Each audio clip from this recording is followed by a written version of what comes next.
Usted y yo somos espíritus vivientes. Levante sus manos y diga: yo soy un espíritu viviente. Usted no tiene un espíritu, usted es espíritu. ¿Los estoy perdiendo por ahí? Usted no tiene un espíritu, usted es espíritu. Usted es espíritu dentro de un cuerpo de polvo. Ahora, hay mucha gente que vive con la angustia y la incertidumbre de lo que sucederá mañana, porque el afán de mañana, de lo que comer, qué vestir, qué tener, cómo hacer, ese afán es una lucha por la sobrevivencia, porque la gente quiere permanecer en el cuerpo de polvo. Pero el cuerpo de polvo es polvo, se esfuma. Hay un común denominador de toda la humanidad y es muerte. Nadie quiere pensar en eso, pero hay un común denominador de todo hijo e hija de Dios, de todo cristiano verdadero, y es resurrección.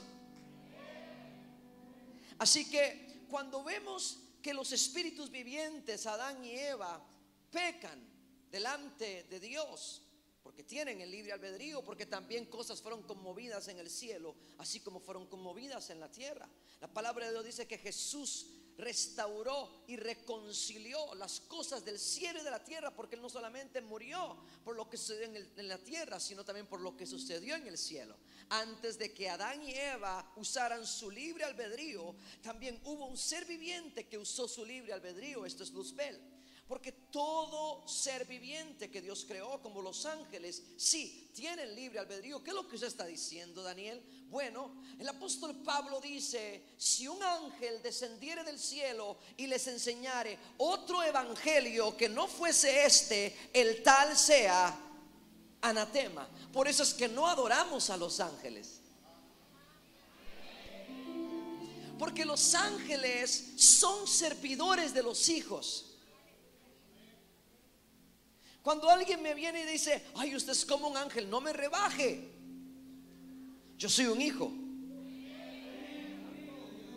Un ángel no es lo mismo que un hijo, porque un ángel, si usa su libre albedrío, es anatema. Esto es, automáticamente se exilia, él mismo se autoexilia de la gloria de Dios, porque no puede gozar de algo que los hijos e hijas que fuimos hechos a imagen y semejanza del ser viviente, Jesucristo. Ellos no gozan de lo mismo que nosotros gozamos, y esto es gracia, porque no son hijos. Si usted quiere ir a estudiar el sol, usted no va a decir: voy a ir a estudiar el sol es tan bueno. ¿Para cuántos piensan que el sol es bueno? Es bueno, ¿sí? El sol es bueno. El sol nos da la fotosíntesis, el sol nos da los colores. Si no hubiese luz de sol, no podríamos ver los colores, veríamos todo en blanco y negro o en algún tipo de color neutral. O sea, no habría color. Los colores son por la luz. Cuando hay luz, hay color, hay sentido, hay forma. Cuando hay luz, lo primero que Dios crea es la luz. Pero esa luz no era la luz del sol, sino es la luz que iba a dar forma a todo. Cuando Juan dice: y en el principio era el verbo era Dios, y el verbo era con Dios, y Él fue la luz del mundo, es porque Él trajo la forma de todo lo que iba a suceder. En Isaías, el Señor le dice al profeta Isaías: yo soy Jehová, el que te hace ver, o el que te revela el final desde el principio. Cuando usted lee Génesis, usted piensa que Génesis ya pasó, pero en realidad Génesis es un panorama profético que nos lleva hacia el final. Hay un final glorioso. Levante sus manos y diga: hay un final glorioso. Vamos, dígalo: hay un final glorioso, y no es el final, es una vida eterna. Dígalo conmigo: es una vida eterna gloriosa. Ahora, la gente se afana por el mañana porque está aferrado a un cuerpo de polvo. Pero cuando usted es más espíritu que carne, cuando usted activa su espíritu, por eso es que la oración es importante, porque la oración es un alimento espiritual. La palabra de Dios es un alimento espiritual. El ayuno es un alimento espiritual, pero si yo no alimento mi espíritu, mi carne se fortalece más y entonces yo entro en el afán de la sobrevivencia. Pero cuando yo camino en el espíritu, no importa lo que suceda, yo soy del Señor. No tengo miedo al futuro, no tengo miedo al mañana, no tengo miedo a lo que vendrá, porque soy espíritu y vida según la imagen y semejanza del Dios eterno. Alguien tiene que decir amén a eso. La palabra de Dios dice que Adán y Eva salieron de Edén. Edén no es un jardín. Edén es una dimensión celestial donde hay un huerto. Dentro de Edén hay un huerto. La palabra de Dios dice, y al oriente de Edén le da la localidad. Dios estableció un huerto. Edén es el diseño original de Dios, el cielo en la tierra. Y dentro de aquel Edén hay un huerto. Y todavía ese ámbito espiritual sigue abierto porque fue abierto por causa de Cristo. Pero escuche esto, qué impresionante. Qué impresionante es saber que ellos eran espíritu. No había limitación en multiplicarse, en prosperar, en ponerle nombre a los animales. No había complicación ni limitación. Hasta que un día se dejaron engañar por la serpiente. Por alguna razón, la serpiente le dio permiso a Satanás en tomar su figura para poder engañar a Eva. Por eso Dios maldice a la serpiente, porque todo espíritu que no es enviado por Dios es ilegal en la tierra. De la manera que pueda operar ese espíritu es a través de un cuerpo. ¿Aló? Su lucha no es contra carne ni sangre, sino contra principados, potestades, gobernadores de las tinieblas y huestes de maldad que habitan en las regiones celestes. Ya deje de estar peleando con su suegra. No es ella, o quizá no es usted. Hay un espíritu que quiere poner a la familia en contra. Hay un espíritu que quiere usar cuerpos de polvo para aprobar leyes en el gobierno. Hay un espíritu que quiere usar cuerpos de polvo para que a través de ellos agendas sean llevadas a cabo y se ejecuten. Hay un espíritu que quiere usar cuerpos de polvos en medio de la iglesia para dividirla, para apagar el cuerpo de Cristo, para apagar la iglesia. Pero la verdadera iglesia no puede ser detenida. Todo espíritu que no es enviado por Dios es ilegal.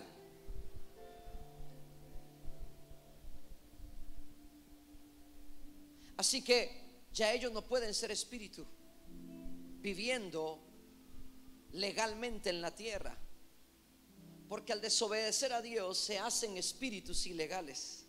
Adán y Eva, ¿qué es lo que necesitan ahora? Necesitan otro cuerpo. Necesitan vestirse de pieles.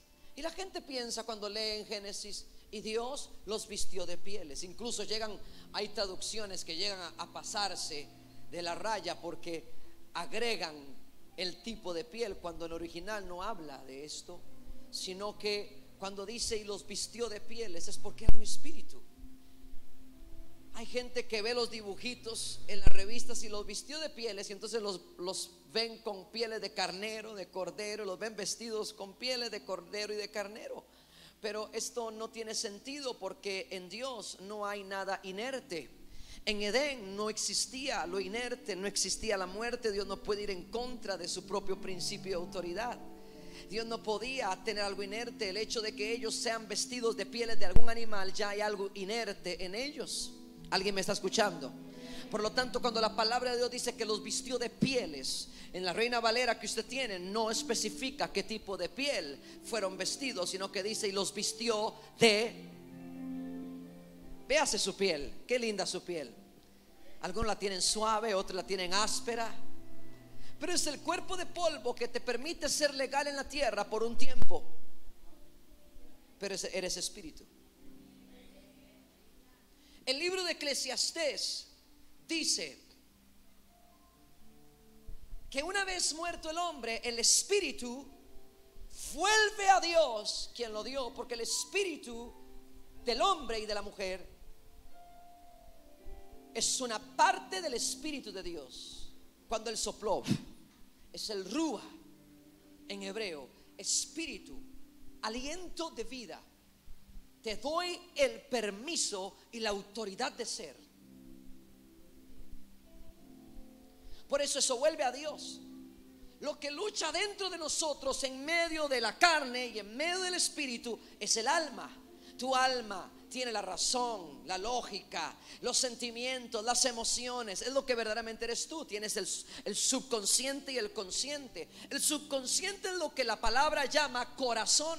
Sobre toda cosa guardada, guarda tu subconsciente. ¿Por qué? Porque el subconsciente es la realidad de tu vida. En tu consciente eres consciente de lo que puedes manipular, de lo que puedes mostrar. De repente eres consciente que te puedes maquillar un poquito y mostrar que eres una mujer feliz, eres una mujer libre, pero por dentro en tu subconsciente la realidad es otra. Entonces, cuando hay una presión en tu vida, tu subconsciente sale, la realidad de tu corazón sale y dices: perdón, yo no quería decir eso. Claro, yo sé que no lo quería decir porque no lo controlas con tu consciente. Está en tu corazón. De la abundancia de tu subconsciente, de la abundancia de tu corazón, habla la boca. Yo sé que no lo querías decir, pero lo dijiste porque lo tenías en la realidad de tu corazón. Amarás al Señor tu Dios con todo tu corazón, con lo que tienes en el subconsciente. No me traigas lo que tienes en el consciente. Tráeme lo que tienes en el subconsciente, porque esa es tu realidad. A mí no me vas a manipular, Dios te dice. A mí no me manipulas, a mí no me harás creer otra cosa. A mí me puedes decir santo, santo, santo, pero yo sé lo que está en tu corazón.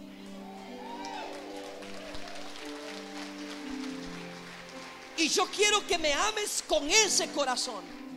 Que digas: Señor, yo no puedo, pero aquí estoy adorándote. Y la realidad es que tengo problemas. Y Dios no te va a rechazar por eso.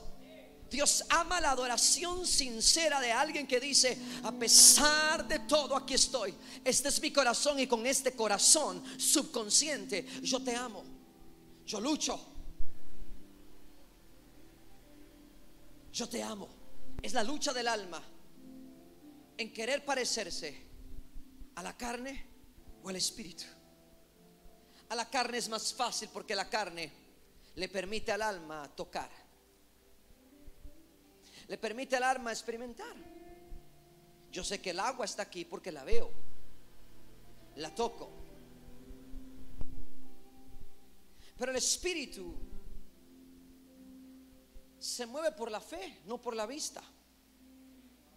Y entonces, cuando el alma quiere caminar con el espíritu, va a tener un desafío muy fuerte, porque el espíritu le pertenece a Dios.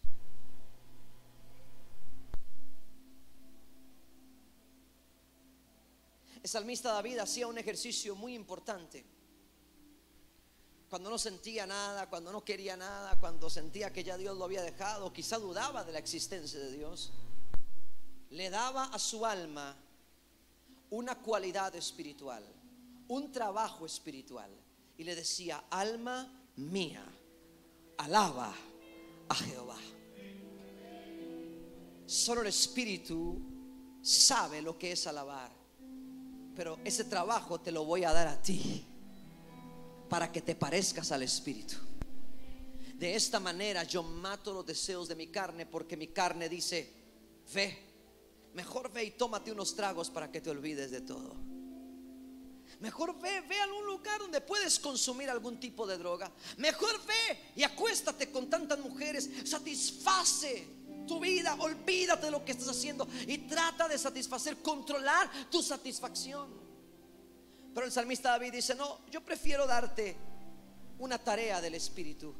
Alaba a Jehová, alma mía, no olvides ninguno de sus beneficios.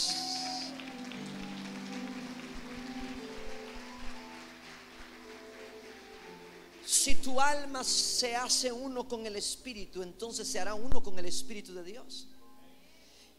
Y el Espíritu que vuelve a Dios trae el alma consigo.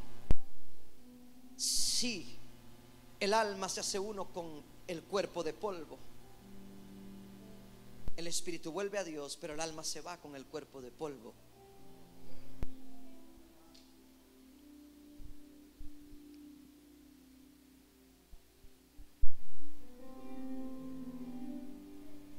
Eres un espíritu, pero si rechazas esa identidad, entonces será solamente un alma que se parece a su cuerpo de polvo, que quiere la explicación de todo, quiere el control de todo. Dentro de Edén había un huerto, y en el huerto habían dos árboles: el árbol de la vida y el árbol del conocimiento, que en español usted lo lee, el conocimiento del bien y del mal, que una mejor traducción sería el árbol del conocimiento de toda ciencia, porque en ese momento no existía el concepto de lo bueno y de lo malo. Pero es el árbol de toda ciencia. Esto es el árbol que te permite conocer para controlar, y el control es idolatría. Dígale a que está a su lado: el control es idolatría. Vamos, dígaselo: el control es idolatría. Es intentar tener una relación tóxica con Dios. Es decirle a Dios lo que tiene que hacer.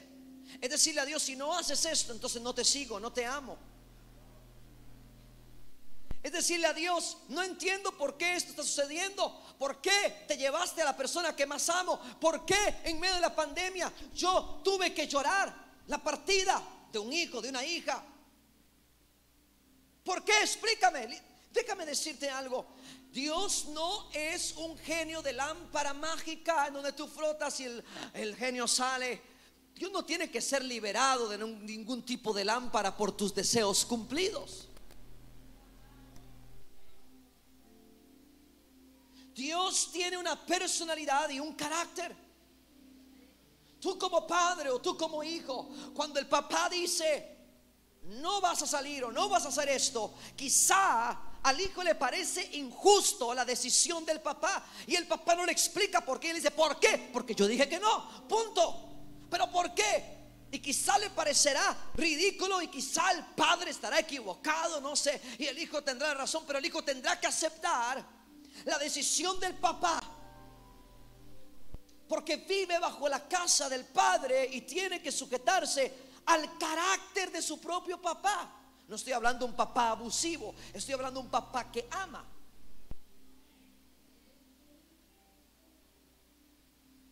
¿Cuántos han decidido algo que otros han estado en contra de esa decisión? Levante la mano. ¿Sabe por qué? Porque usted existe, porque usted es real, porque usted tiene una personalidad, porque usted tiene un carácter. A usted no lo crean con la mente. A usted no le dicen: voy a ir donde mi amigo que va a ser así, así, así. No lo crean con la mente. Usted ya es. Dios es. Y Dios tomará decisiones que nos hará reír o nos hará llorar, porque Él es real, porque Él existe, porque tiene un carácter y no necesita explicarse, porque Él no tiene problema de identidad.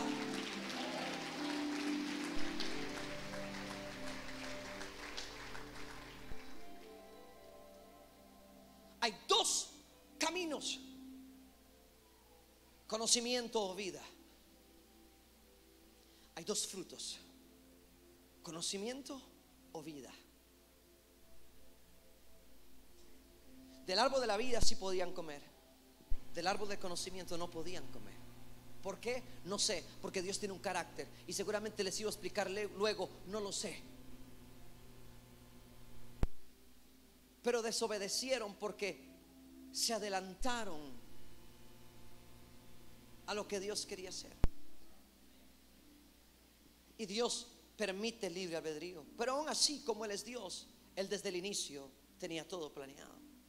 Cuando usted ve que Dios crea los cielos y la tierra, ¿en cuántos días? 6 días. ¿Y el séptimo qué pasó? Entonces usted lee el Génesis como si existiera la forma de medida que existe hoy. El calendario que usted usa es el calendario gregoriano, con años, meses. No había calendario chino, no existía, primero que todo, no existía la persona que creó el calendario chino, no existía todavía la persona que creó el calendario gregoriano, no existía una medición de tiempo como lo hacía hoy. Entonces, ¿a qué le llamamos día en la Biblia?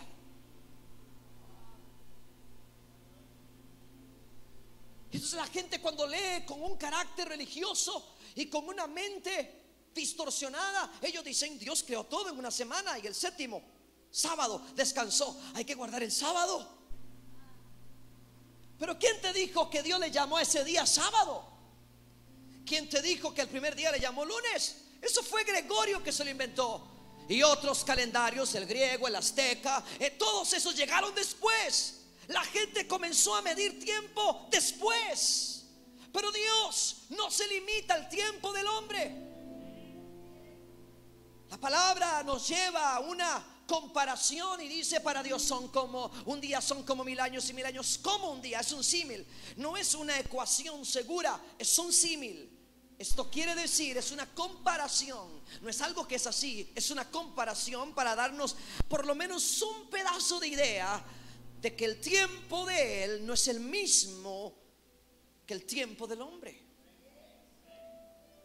Por lo tanto, cuando leemos Génesis, estamos leyendo con el espíritu de la profecía. Apocalipsis 19:10 dice que el espíritu de la profecía es el testimonio de Jesús. Cuando vemos Génesis, Apocalipsis, vemos el alfa y el omega. Vemos la primera letra y vemos la última letra. Vemos toda la palabra de Dios a través de Cristo, porque Cristo es la palabra viva. Él es el día, Él es el anciano de días.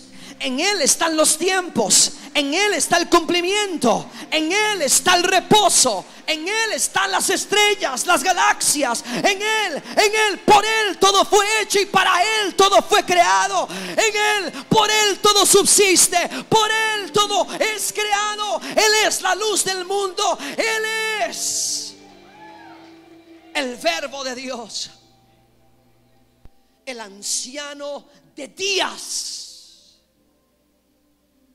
Estos tiempos proféticos,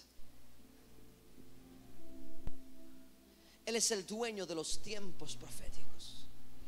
Y usted ve Génesis y dice: y Dios reposó, y vio Dios que todo era bueno. Pero si Dios vio que todo era bueno, ¿por qué entonces esto pasa? Dice la palabra: yo soy Jehová, que te revela el final desde el principio. Y vio Dios que todo era bueno. El final de todo veremos: y vio Dios que todo era bueno. Todavía estamos en ese ciclo de la creación. Yo no puedo decirle a usted: estamos en el día 5, en el día 6, pero sí le voy a decir: el día 7 es el día de reposo. Y siempre la palabra de Dios lo compara con el día de la venida del Señor. El día 7 y al séptimo día Jesús se levantó y dijo: el que tenga sed todavía, venga a mí, corra y beba de las aguas. Cuando Jesús fue a Betesda, sanó a un enfermo. Había muchos enfermos, pero solamente sanó a uno. Y no le dijo: sé sano, sino que le dijo: toma tu lecho y anda, porque la ley decía que nadie podía levantar una carga en día de reposo. Y cuando los fariseos vieron a este hombre que fue sano, no se alegraron por su sanidad, sino que dijeron: ¿por qué está levantando una carga en día de reposo? Porque hay que reposar en el Shabbat según el calendario hebreo, que no existía cuando Dios dijo: sea la luz. Pero Jesús, que es la palabra, que es la luz, que es la palabra que creó todo, cuando le encuentran y le dice: ¿por qué? Le dice a este hombre que en tiempo de reposo levante su cama. Y Jesús le responde y dice: mire, mi Padre hasta ahora trabaja y yo trabajo. En otras palabras, ustedes han estado reposando sin entender que Dios todavía sigue trabajando.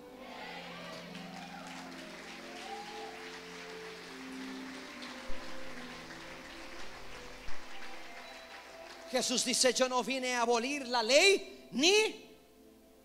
¿Quién me ayuda? Yo no vine a abolir la ley ni... no, pero dígalo fuerte, porque alguna gente le tiene miedo a los profetas. Vamos, diga, Jesús dijo: yo no he venido a abolir la ley ni a los profetas. Cuando alguien viene y me dice: ya no hay profetas, Jesús no lo abolió. Porque si usted dice que ya no hay profetas, entonces no hay ley tampoco.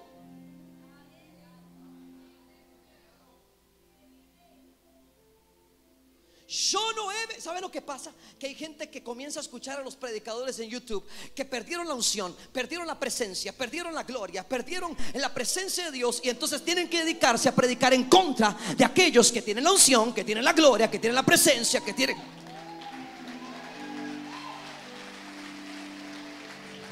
Ya no pueden predicar a Cristo, porque se creen los salvadores del reino, como si ellos fueran levantados para salvar el reino. No, el reino es lo que te salva a ti.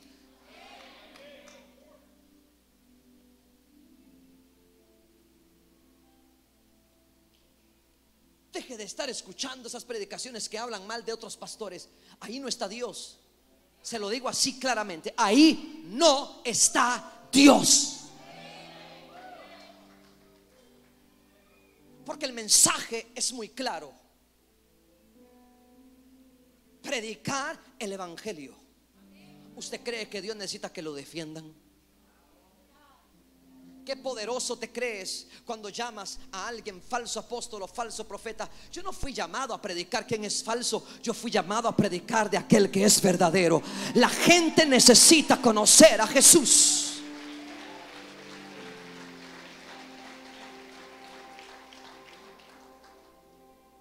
Y dejan que le lean la Biblia y dejan que le pongan una sensación. Critican. Ya uno no puede subir nada porque lo critican. ¿A dónde vio usted en la Biblia que se reunían con luces y pantallas? Bueno, primero que todo, la tecnología no existía.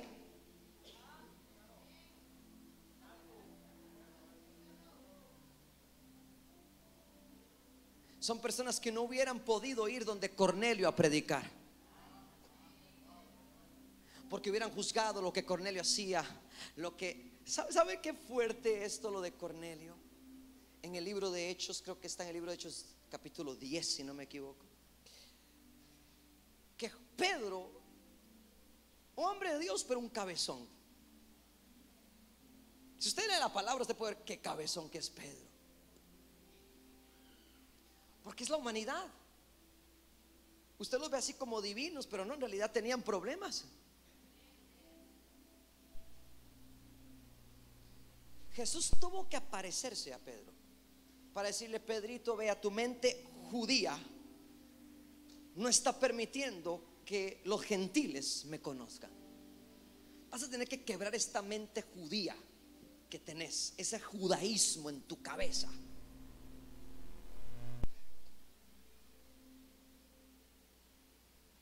Esta nación, es un dato curioso, pero esta nación, Costa Rica, nuestra cultura nace de la cultura israelita. 75% al 80% de los costarricenses que construyeron esta nación y la cultura de esta nación vienen de Israel.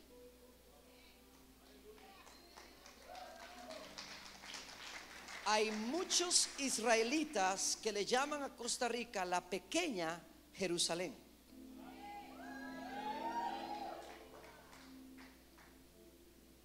Hay una conexión tanto en cultura, en raíces. Por ejemplo, el pan casero. Uy, qué rico este pan casero. Todo eso, el pan de trenza, todo eso viene de ellos. Las lentejas que usted come viene de ellos. Los garbanzos viene de ellos. La sopa de garbanzos viene de ellos.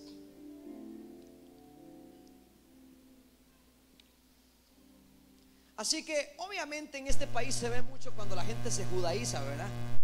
Que dice, me hice el examen de sangre y tengo no sé cuánto por ciento de Israel. Obviamente todos los que nacimos y crecimos en esta nación vamos a parecer así. Y piensan que entonces tienen que judaizarse. Se ponen la kipá, usan un talid aquí adentro. O sea, se cambian de religión, retroceden, porque entonces no viven según la vida de Cristo. ¿Qué es lo que pasa? Y yo no estoy juzgando, porque una cosa es ser israelita, otra cosa es ser judío.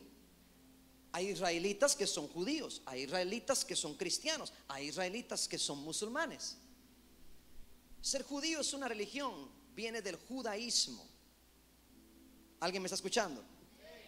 Judío no es el israelita, no. Hay etíopes que son judíos, hay estadounidenses que son judíos, hay argentinos que son, hay costarricenses que son judíos porque decidieron agregarse o añadirse a esa religión del judaísmo, y se le dice judío a los que profesan la religión judía.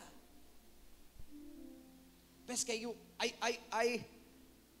hay como conceptos que la gente no entiende. Es como cuando la gente le llama a las personas de la India, ¿cómo le llamaría a usted? Hindús. Pero hindú es una religión, es la persona que practica el hinduismo. Y no todos en la India practican el hinduismo. Hay indios cristianos, hay indios judíos. ¿Me está entendiendo?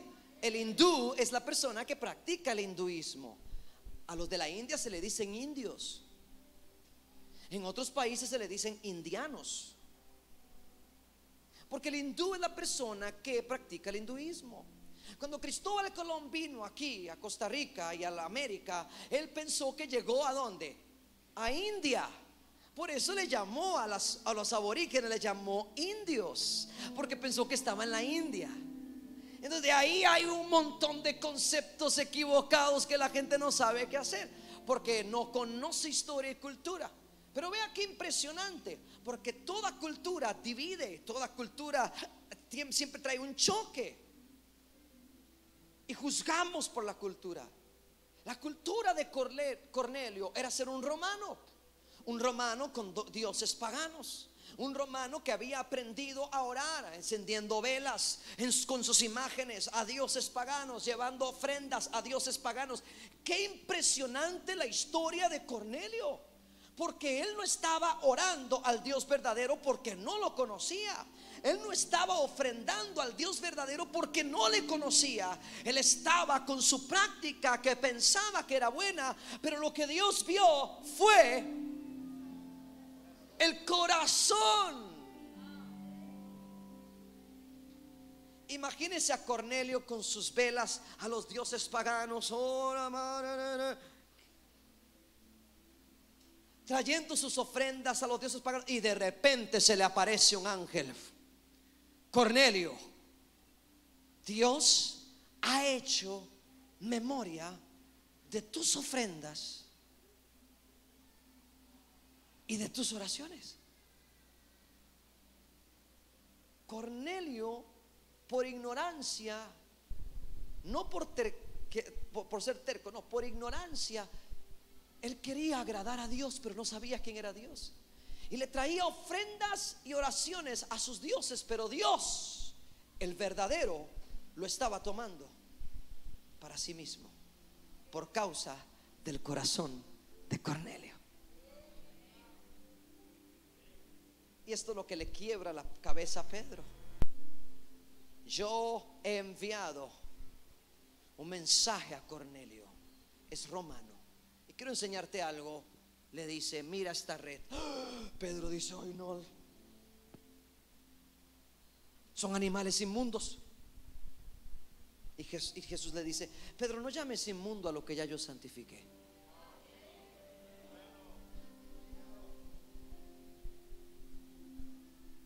Mata y come. ¿Por qué? Porque iba a llegar a la casa de unos romanos y no podía llegar con asco, no podía llegar queriendo hacer todo kosher. Hay gente que se hace judío y ni siquiera sabe lo que está haciendo.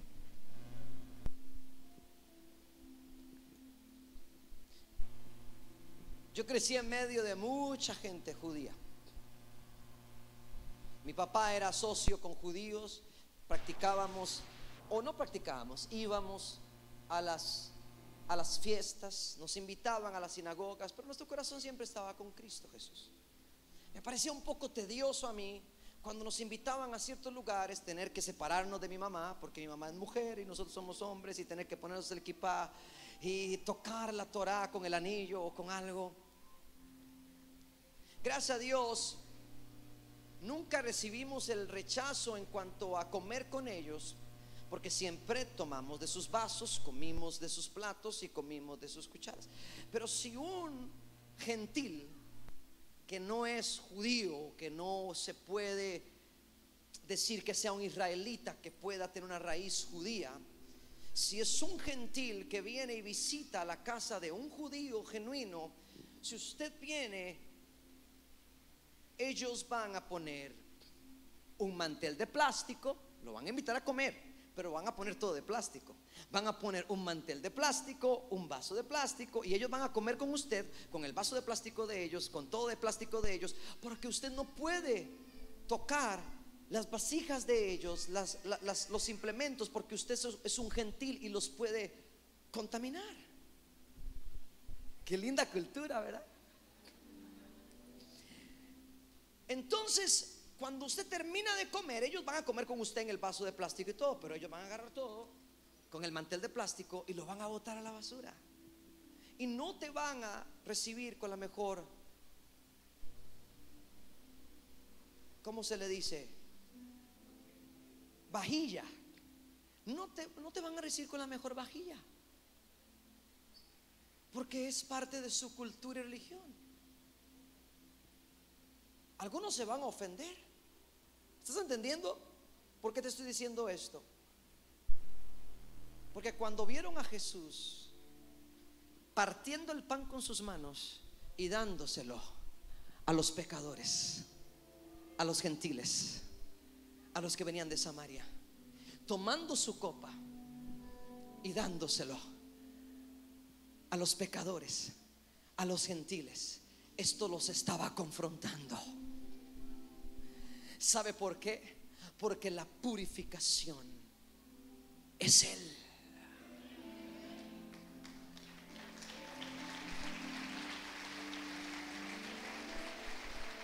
Por eso Él dice: comed de mi carne, bebed de mi sangre.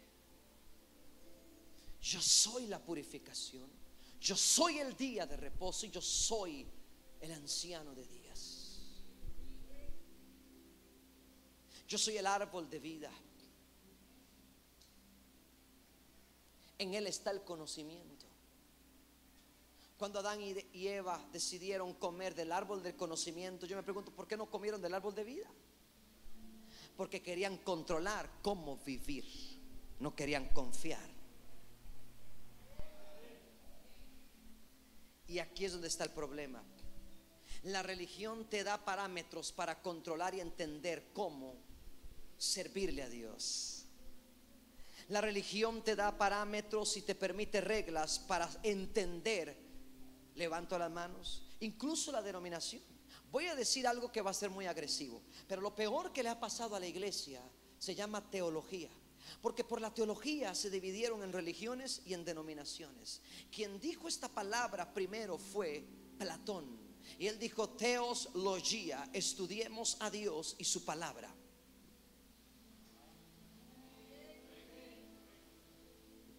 Alguien me dijo: lo que usted dice es teológicamente incorrecto. Claro, porque si usted lo piensa desde el pensamiento platónico, será incorrecto.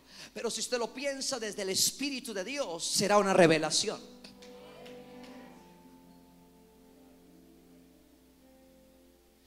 Se hicieron denominaciones y se hicieron religiones, y a eso se le llama iglesia, pero eso no es iglesia.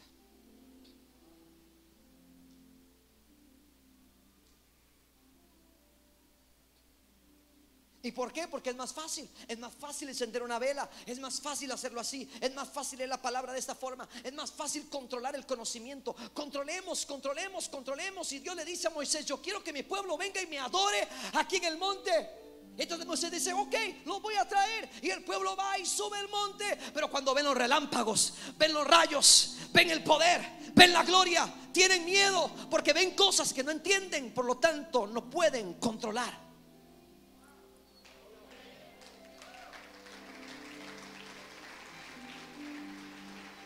¿Qué hicieron entonces? Bajaron y se fueron al campamento y decidieron la imagen de Dios. Yo creo que lo que yo vi fue un becerro de oro. Yo creo que Dios se parece a un becerro de oro. Hagamos un becerro de oro. ¿Y ustedes qué piensan? ¿Cómo lo podemos adorar? Porque no necesitamos ir allá arriba, lo podemos adorar aquí abajo. No necesitamos conectar, no necesitamos ir a visitar la iglesia. Podemos conectarnos por internet. Aunque estemos a 1 kilómetro de distancia, aunque estemos muy cerca de la iglesia, podemos conectarnos por internet. ¿Para qué ir presencialmente? Aquí lo podemos hacer, hagamos. Yo creo que a Dios le gusta que le adoremos así. Y así comenzaron en el campamento diciendo: adorémosle de esta forma, démosle su ofrenda de esta forma. Hicieron sus becerros de oro. Hay gente que decide lo que Dios quiere. Ellos dicen: yo fui enseñado que a Dios se le ora así, se le adora así, y así se predica, así se hace un sermón, porque así me enseñaron en el instituto tal, en tal lugar. Lo que te hicieron fue un becerro de oro. Y tienes una placa en tu mente, como la placa que vio el apóstol Pablo, que dice: al Dios no conocido.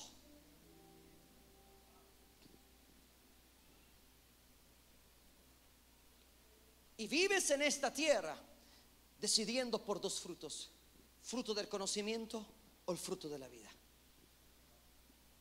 ¿Por qué hay que diezmar? ¿Por qué hay que ofrendar? ¿Por qué hay que hacer esto? ¿Por qué esto? ¿Por qué aquello? No es que yo necesito una explicación, yo necesito que me expliquen. No quieren vivir, quieren conocer. Porque a través del conocimiento hay control. Pero profeta Daniel, la palabra de Dios dice en Oseas, que Dios le dijo a Oseas: mi pueblo perece por falta. Pero ese no es el conocimiento racional. La palabra conocimiento en Oseas, en hebreo, es yadá. Mi pueblo perece por falta de yadá. Y la palabra yadá es conocer por medio de una vivencia y experiencia de intimidad. Quiere decir que cuando usted se casó, su esposa no venía con un manual de cómo tratarla. ¿Aló? Porque usted no necesita conocerla a ella por conocimiento racional. Usted la va a conocer cuando usted entre en dimensiones de intimidad con ella. Mi pueblo perece por falta de intimidad. La intimidad que les trae conocimiento.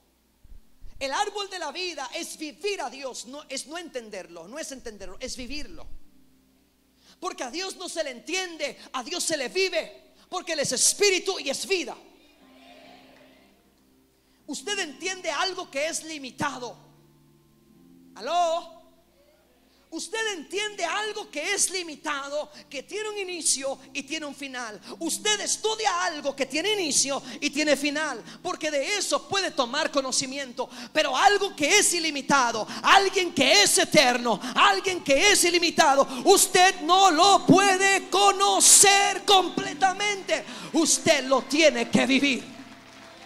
Por eso Dios no te dio conocimiento eterno, te dio vida eterna, porque esa vida eterna se usa para conocerle todos los días. Él es eterno. No estoy en contra de que estudies teología. Hemos estudiado, no estoy en contra de eso, porque es lo mismo que estar en contra que estudies alguna carrera en la universidad. Pero sí estoy en contra en que ese sea el fundamento de mi vida con Cristo.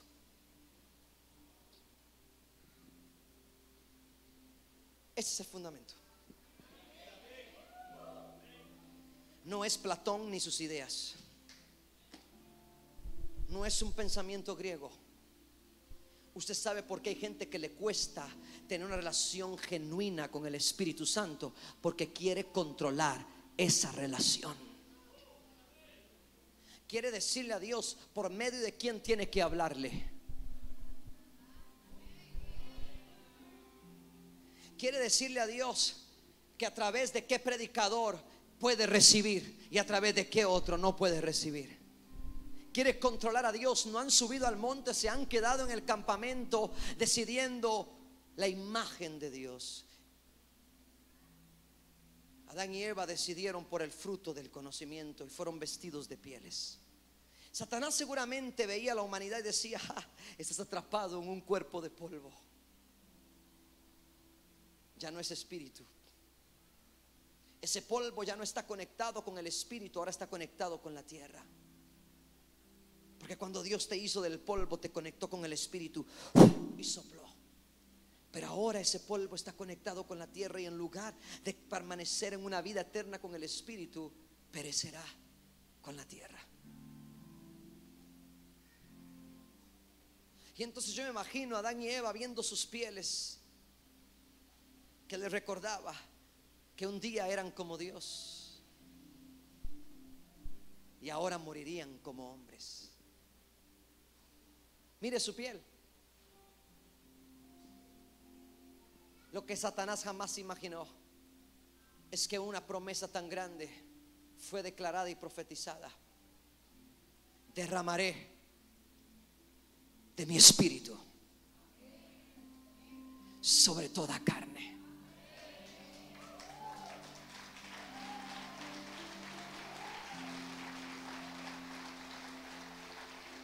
Y Satanás jamás imaginó que aquellos que salían de la dimensión celestial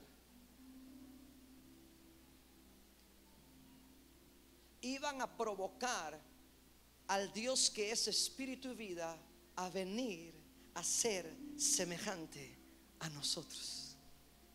Él también se vistió de pieles.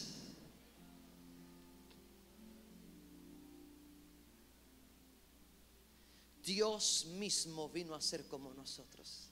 Se despojó de sí mismo, tomando forma de siervo. Anduvo en medio nuestro, se hizo como nosotros y vino a enseñarnos el modelo de ser hijo. Siendo Él el Padre, se llamó a sí mismo hijo. Porque el hijo se conecta con la obediencia, no con la explicación, no con el conocimiento explicado, sino con la obediencia. Y en todo fue obediente. Testigos oculares estaban allí. La humanidad estaba viendo. Corrió por muchas aldeas y lugares la fama de Jesús. Pero Él es el hijo de José y de María. ¿Cómo dicen que es Dios? No entendían cómo Dios vino. Porque Dios no puede estar en contra de su propio principio. Dios es espíritu y no podía aparecer así nomás. Él tenía que entrar legal. ¿Y por qué tenía que morir? Porque la muerte, en lugar de convertirse en una maldición para los que morían en Él, se convertiría en un regalo. Porque por el primer Adán entró la muerte, pero por el segundo Adán entró la resurrección de los muertos. Y para que haya resurrección tiene que haber muerte. Los testigos oculares, los que vieron, estaban allí. Él se encargó de tener más de 70 alrededor de Él para que presenciaran y vieran lo que iba a suceder. Él murió en la cruz, lo lloraron por 3 días y al tercer día resucitó, mostrándole a las mujeres primero la revelación de la resurrección. Las mujeres fueron donde estaban los discípulos, corrieron y le dijeron: el Mesías resucitó. No, ustedes están locas, están llorando mucho, yo tengo que ir a ver esto. Pedro fue y vio la tumba vacía. Quizá había muchas incógnitas, muchas preguntas. Quizás querían comer del árbol de conocimiento. ¿Qué es lo que pasó? Tenemos que decir a la policía: se robaron el cuerpo. Y llegaron y entraron a la casa y comenzaban a discutir. ¿Se acuerda que él había dicho que iba a resucitar? Sí, pero no, yo creo que eso era en sentido figurado, era una metáfora. Otros discutían y de repente escucharon: paz. y apareció en medio de ellos. Y dice la palabra que sintieron miedo porque pensaban que veían espíritus. Y Jesús le dijo: ¿qué espíritu tiene carne y hueso, así como veis que yo tengo?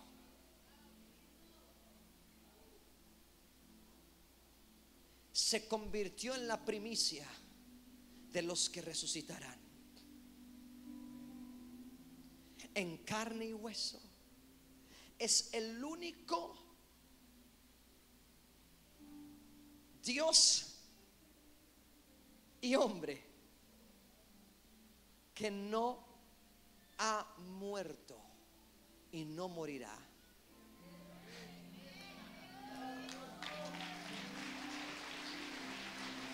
Porque nos enseñó el camino de la eternidad.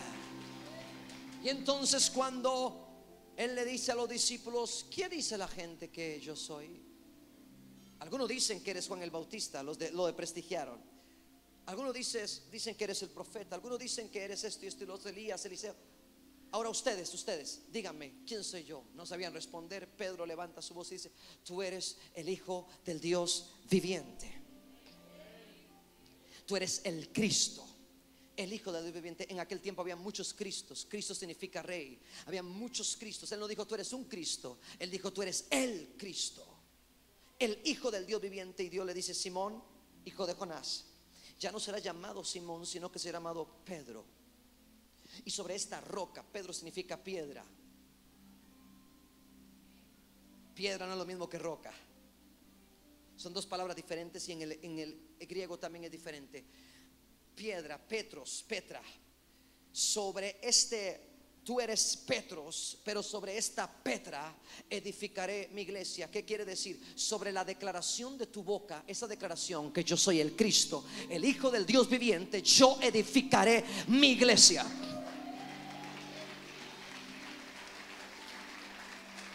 Escuche: y las puertas del Hades no prevalecerán contra ella, la iglesia. ¿Qué son las puertas del Hades en este contexto? Hay muchas maneras de definir Hades, pero en este contexto bíblico, Hades es tumbas y sepulcros. Las puertas de las tumbas y los sepulcros no prevalecerán contra ella.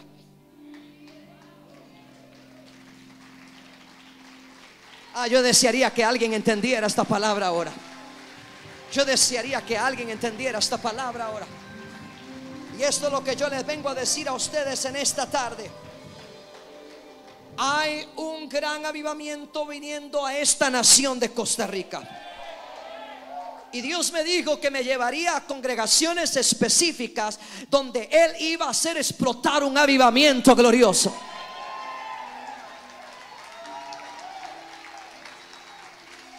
Y el avivamiento que viene con una marca de resurrección. Yo no sé si está escuchando lo que estoy diciendo.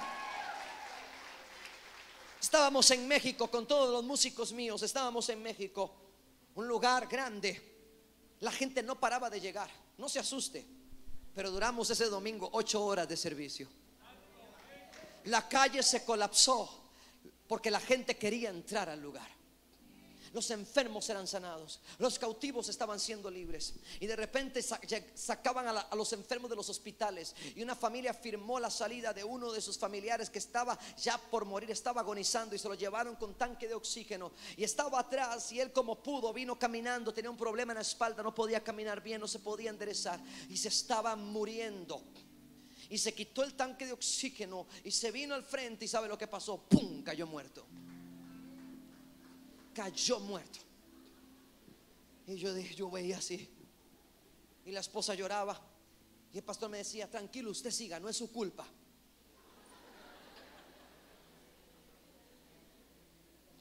Imagínense que es ver la gente recibiendo sanidad y una persona muerta en el servicio. Ya los paramédicos vienen, y yo: Padre Celestial, ayúdame, Señor, esta no me la sé.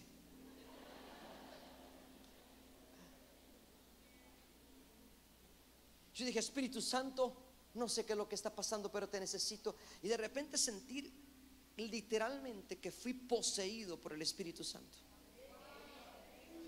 Y yo me fui corriendo, salté de la plataforma, salté como Spider-Man, salté. Por lo menos caí con estilo así. Y llegué ahí abajo donde estaba. Y me decían los pastores, no, no, Daniel, tranquilo, no se preocupe. Y yo, quítense. Estaba ya poseído por el Espíritu Santo. Y le dije, tú no llegaste aquí para morirte, resucitaba morado ya. Resucita, resucita. Y a la tercera le dije, resucita. Y así, y todo el mundo pegó un grito. Yo pegué un grito también. Se levantó sin la joroba y completamente sano. Esa reunión no paró y la gente seguía siendo sana, sanos, libres. Y yo dije, ¿qué es esto? Luego me llama un amigo cirujano de Perú que él me estaba siguiendo por mucho tiempo y lo conocí en Bariloche, en un lugar donde estábamos reunidos, porque la misión de él de investigarme como científico, ¿qué es? La misión de él era pararme a mí enfrente de la gente y decir que todo lo que yo estaba haciendo era mentira. En ese momento me traen a una niña que no tenía huesos, un niño que no tenía huesos en las piernas. Estaban como gelatina, no tenía huesos. Yo de repente veo a la multitud y usted, y lo llamo a él sin saber que él llegó ahí para decir que yo todo lo que hacía era mentira. Le digo, yo no sé por qué lo estoy llamando a usted, pero el Señor me dice que lo llame. Y dice, yo soy médico. Ay, perfecto, ¿puede revisarle estas piernas a este niño, por favor? Sí, aquí no hay huesos, dijo la enfermedad ahí, no me acuerdo cómo se dice. Y dice, esto es imposible que suceda un milagro ahorita. Eso solamente como con cirugía. Y dije, qué lindo, muchas gracias. Ahora quiero que se quede aquí. Agarre los pies, por favor. Y le dije, Señor, trae los huesos que este niño necesita. Y los huesos fueron recreados al frente de él. Él comenzó a sentirlo. El niño se levantó y comenzó a caminar. Ese hombre cayó arrodillado y confesó y dijo, yo vine aquí para decir que lo que hacías era falso, pero hoy Dios me ha tocado. Nos hicimos amigos. Nos hicimos amigos, compartimos. Él se convirtió a Cristo. Yo le dije a él, tú eres un Lucas. Ora por los enfermos en el hospital. Se casó, tuvo una hija. La hija creció, tenía como 4 o 5 años cuando tuvo un problema. Te estoy hablando de 3 años atrás. Yo estoy en Canadá y él me llama desde Perú llorando. Me dice, me acaban de entregar a mi hija muerta en mis brazos. Y yo le dije a mis colegas que me dieran por lo menos 40 minutos. Lo único que me queda es llamarte a ti y pedirte que ores para que mi hija resucite. Yo dije, Señor, ¿por qué me metes en esto? ¿Por qué no llaman a Benny Hinn o a Cash Luna o algo así? No sé. ¿Por qué me llaman a mí? Hubieran llamado a la pastora Dixia.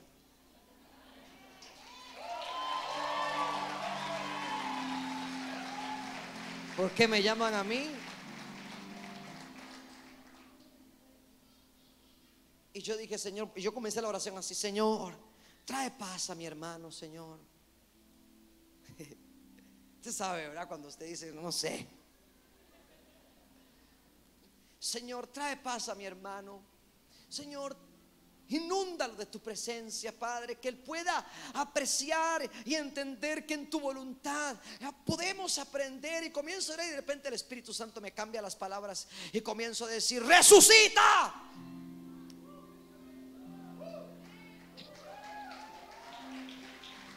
Y por 30 minutos comencé a orar y a interceder, hasta sudaba. Y de repente escucho a alguien que llora, una niña, y llora. Y me dice, te tengo que dejar, mi hija acaba de resucitar. Y me tiró el teléfono y yo me quedé así ahí. ¿Qué es esto?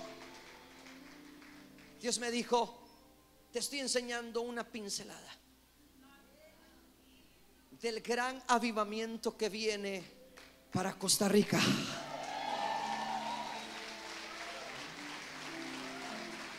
No sé si usted está creyendo lo que le estoy diciendo.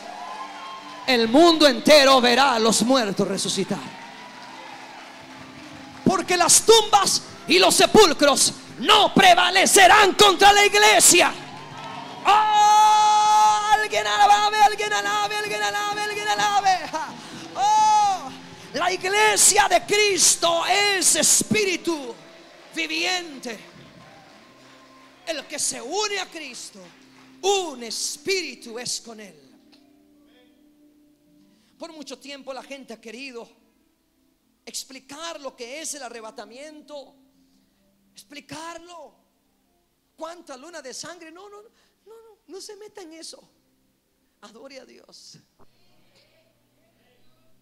Nadie sabe el día ni la hora, pero la iglesia, mientras esté aquí, el diablo no podrá hacer lo que quiere.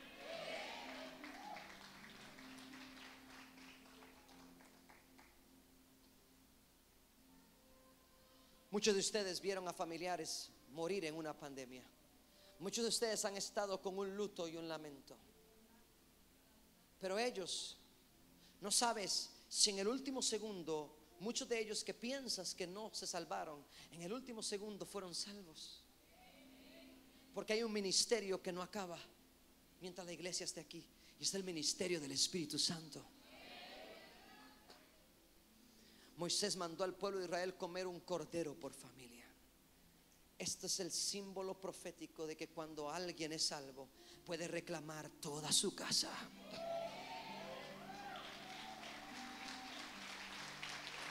Señor, yo como de tu carne y bebo de tu sangre. Una madre llega y me dice: mi hija se suicidó y estoy en angustia porque según la doctrina, la religión, la denominación dice que ella está en el infierno. Y yo le dije: un cordero por familia. No sabes si en el último aire de vida el Espíritu Santo por tu causa apareció para ella una vez más tener la oportunidad de su salvación.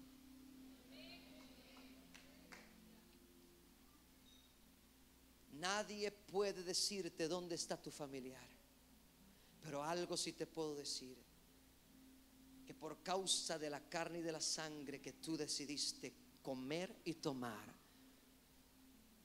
tú dices: un cordero por familia. Yo y mi casa serviremos a Jehová.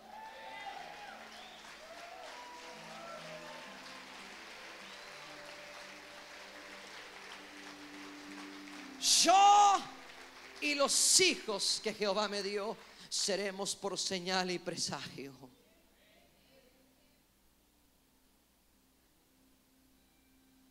Pedro quiebra todo tipo de religiosidad, porque yo voy más allá de lo que puedas imaginar. El que muere con Cristo no muere.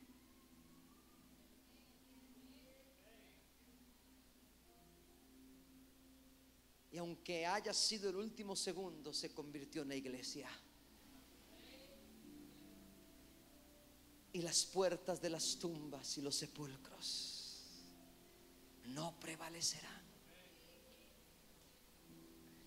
Una de las grandes señales antes de la venida de Cristo es el gran avivamiento, que será también bajo una persecución,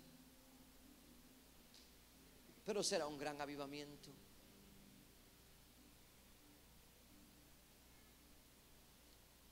Donde los muertos resucitarán. Jesús lo enseñó. Y en palabras del Señor, en 1 Tesalonicenses 4:13, el apóstol Pablo lo repite. Y esto es lo que yo te digo a ti, porque el apóstol Pablo dice: quiero que se animen los unos a los otros con esta palabra. 1 Tesalonicenses 4:13 dice así: tampoco queremos, hermanos, que ignores acerca de los que duermen, que no haya ignorancia en ti, para que no os entristezcáis como los otros que no tienen esperanza. Verso 14, no sé si lo pueden poner en la pantalla. Me disculpan que no les mandé este versículo, si no, no hay problema. Porque si creemos que Jesús murió y resucitó, así también traerá Dios con Jesús a los que durmieron en él. No le dicen murieron, porque en Jesús nadie muere. Durmieron en él. Verso 15. Por lo cual os decimos esto en palabra del Señor, porque Jesús lo enseñaba, que nosotros que vivimos, Pablo pensaba que iba a vivir para ese tiempo, nosotros que vivimos, que habremos quedado hasta la venida del Señor, no precederemos a los que durmieron. No nos vamos a adelantar, porque el Señor mismo, con voz de mando, con voz de arcángel y con trompeta de Dios, descenderá del cielo, y los muertos en Cristo resucitarán primero.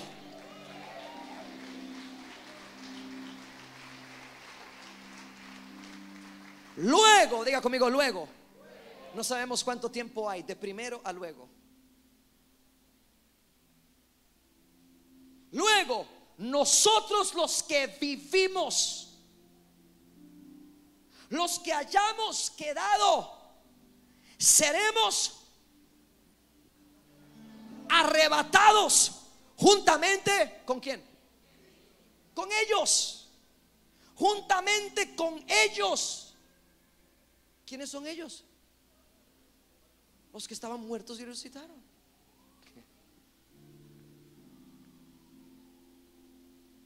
Juntamente con ellos en las nubes, para recibir al Señor en el aire, y así estaremos para siempre con Él.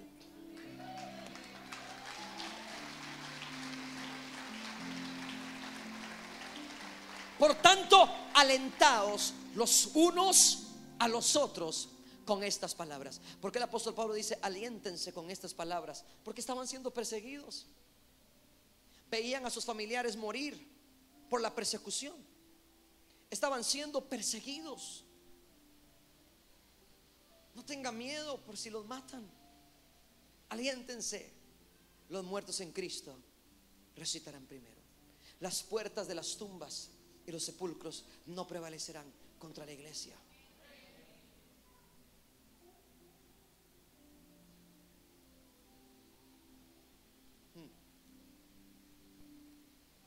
Yo siento la presencia del Espíritu Santo. ¿Cuántos dicen amén? Levante sus manos y diga: Espíritu Santo, yo quiero tu presencia. ¿Sabe? Le voy a decir algo. ¿Y por qué creemos en eso? Porque Dios nos dejó una señal. La muerte y resurrección de Cristo cambió la historia y el tiempo de la humanidad. Por más atea que sea una persona, tendrá que decir: antes de Cristo y después de Cristo. Porque fue un acontecimiento que conmovió a la tierra. Yo siento muy fuerte la presencia del Espíritu Santo.